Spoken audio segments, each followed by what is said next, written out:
আজ চলে এলাম কোনি উপন্যাসের একটি এক্সট্র্যাক্ট নিয়ে।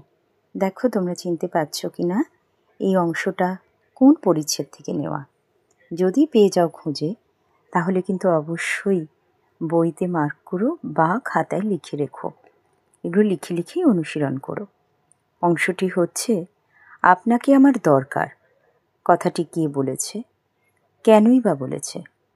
উদ্দিষ্ট ব্যক্তিকে বক্তার কেন দরকার হয়েছিল?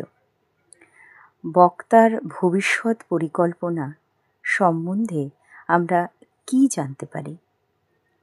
মতিনন্দীর রচনা কোনি এই উপন্যাসটিতে বক্তা বিষ্ণুধর নেতাজি বালক সংঘের 20 ঘণ্টা অবিরাম হাঁটা প্রতিযোগিতার অনুষ্ঠান থেকে ফেরার পথে ক্ষিতিশ সিংহকে তার গাড়িতে বসিয়ে বাড়িতে আনে।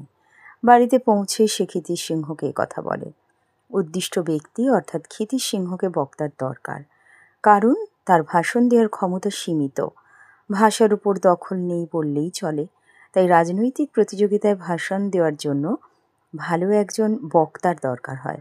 সেই কারণেই ক্ষিতিশ সিংহকে তার দরকার এবং সাহায্য করারও প্রয়োজন।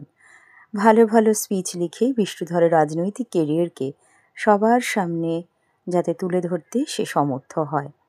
কিন্তু ব্যবসায়ী বিষ্ণুধর আইএ পাস, তা এ ব্যাপারে তার অবস্থা খুবই আমরা দেখতে পাই শোচনীয়।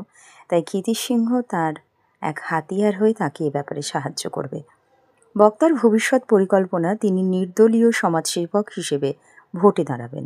মানুষের কাছে সমাজসেবক হিসেবে ভোট চাইবেন। তার জন্য দরকার ভালো ভাষণ, বক্তৃতা। যা লেখার ক্ষমতা তার তো নিজের নেই।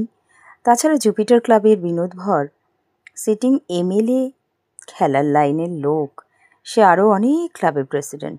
বিষ্ণুধরের ইচ্ছা সেও খেলার লাইন ধরে ভোটে কাজ করবে এবং বিনোদভরের সঙ্গে পাল্লা দেবেই দেবে। সেই জন্যই ক্ষিতিশ সিংহকে তার খুবই প্রয়োজন এবং এই অংশটিতে আমরা এটিই বুঝতে পারি। আজকের আলোচনা তাহলে এ পর্যন্তই রাখলাম। সবাই খুব খুব ভালো থেকো।